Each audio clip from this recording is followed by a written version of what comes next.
Okay, this is our live Instagram marketing Q&A take two, which is not actually live because the first time when it was live, I did not have the microphone working correctly. I think another application was using the microphone. So in any case, I did some troubleshooting and I apologize to those who tuned in for the live and could not hear the sound. So I am now going to present the hashtags Q&A session again, and hopefully we won't have any glitches. So thank you very much for tuning in before or watching the replay if you didn't tune in before, but I appreciate your patience in hanging with me as I work through these technical problems. So I'm going to try now again to share my screen, and then we can talk about hashtag use on Instagram. And I think this will be beneficial because I get a lot of questions about how to use hashtags specifically on Instagram, how to find hashtags to use. So hopefully this will help you out.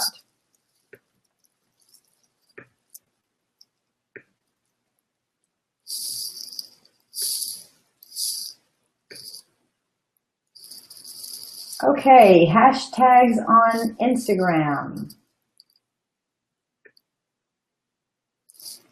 How should you use hashtags on Instagram? First of all, I want to take a step back and talk about what a hashtag is. A hashtag is a descriptive term that's preceded by the pound sign, and hashtags are used to identify messages on a certain topic. And so here's the pound sign. If you use Twitter, hashtags on Twitter is quite similar to using hashtags on Instagram, but I'm going to talk a little bit more about the specifics of how you use them on Instagram platforms, and that might be a little bit different from what you're used to. So here's some examples of the hashtags used on Instagram, and these are two different posts from photographers, and the one on the left is a nature photographer, shows a bee, and you can see the hashtags underneath include hashtags that show the equipment that the photographer is using, like hashtag Nikon, and even the specific lens and pieces of equipment they're using when they took the picture. It uses some popular hashtags like hashtag photo of the day, which is one of the most popular on Instagram. Some very specific nature photography hashtags, so hashtag nature photography, hashtag nature love, and then getting even more specific about flowers, so hashtag flower stalking, hashtag flowers lovers. So these are hashtags that are more specific to the content in the photo itself. It was taken with a macro lens, so they use hashtag macro. And then on the right is a photographer that has a photo of a couple of horses, and you can see they use hashtags that show what is in the picture, hashtag horse, hashtag pony. They also use some Instagram specific hashtags, so hashtag instahorse, hashtag instapony, and then hashtag animal lover, which would be a more popular hashtag, and hashtag horse photographer. So anybody who might be looking for a horse photographer may search for that on Instagram. Hashtag photographer. Those are also hashtags that indicate the profession and what they're doing. So using a mix of different hashtags that describe the content in your photo and might be related to your business or industry is a good way to go, and these are some good examples of that. So what's interesting about hashtags on Instagram? So first of all, they make things searchable, and they're clickable. So if you actually click on one of the hashtags in the description of a post as you're browsing through your hashtag, your stream on Instagram on the app, if you just click on one of those hashtags, you'll be able to explore all the images that show that hashtag. So for example, if I saw the hashtag InstaGood in a post and I touched on that with my finger on the app, it would bring up a screen like this. And so this is an Explore tab. You can also use the search icon or the second icon from the left to search for hashtags and then explore them. And so when you see this InstaGood, this is a list of all the images and videos using that hashtag. And what's interesting is at the top you can see there's a number. There's 356 million posts using the hashtag Instagood. So that indicates this is a hugely popular hashtag. And so when you use these very popular hashtags, you're going to reach a much bigger audience, but it might not be an audience that's as relevant and specific to the one that you're trying to attract.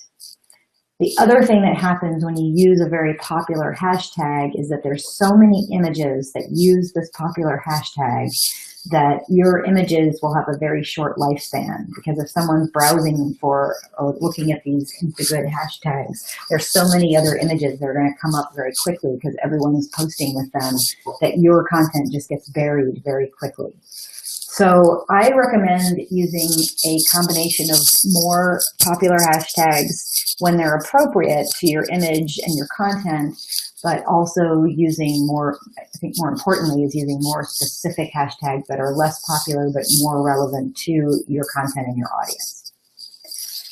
So you can have a maximum of 30 hashtags on each Instagram post.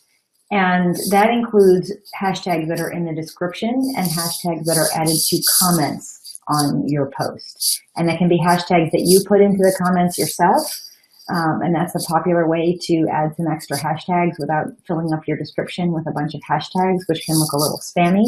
But it also includes, hashtags that somebody else might add into the comments. So 30 total. You definitely don't need to use all 30, but using more hashtags statistically does get better engagement and more exposure for your posts, but you want to be judicious. So why should you use hashtags on Instagram? So they are one of the main ways that people will find your posts and your content on Instagram, as I mentioned. So you do want to use an appropriate number of hashtags that are relevant. And when people can actually find your content, if they like that content, they'll start interacting with it and they'll be engaging with you. And by engaging, I mean liking your images and videos and commenting on your posts. And if they are interested in your content, they may check out your bio and your description and actually start to follow you, and then they'll see your content more often whenever they're online and you post. So it's really important to use the right hashtags so that you can get found by the audience that you're actually trying to reach on Instagram. So here's some common hashtag mistakes that I see on Instagram. And the first is using spaces or special characters. So if you can see here under spaces, hashtag social space media space marketing is actually only hashtag social. A space indicates the end of a hashtag. So if you want to put the hashtag social media marketing, you should run all those three words together and not have any spaces in between. If you want to make it a little easier to read, just use capital letters. So capitalize the word social, capitalize the M in media and the M in marketing, and run that together with no spaces. Whether there's caps or lowercase, it will still be searchable, so the case doesn't matter, but it will make it a little bit easier to read if you're using a hashtag that has multiple words or a phrase. And so next is using special characters in hashtags. So you can't use characters like a $sign and percentage. So this hashtag earn more with a $sign. The $sign is not going to be part of the hashtag. Another common mistake is using hashtags that are not related to your content. So again, if people are searching and browsing by hashtags and they see your content, it has nothing to do with that hashtag, they're not going to engage with you, they're not going to be interested, and they're not going to follow you, so there really isn't much point. Another problem is using hashtags that aren't relevant for your audience. And so again, if you are using hashtags that are very general, like photo of the day, you're not going to attract a very specific audience because there's potentially millions of users that might be seeing that content. So you want to use hashtags that are really relevant for your audience, that your audience might be searching for, and that way people that you want to find and you want to connect with as a business owner or doing marketing for a business, you'll be able to connect with them because those hashtags will be relevant. They'll be searching for those, they'll be looking at that content, and they'll be able to find you.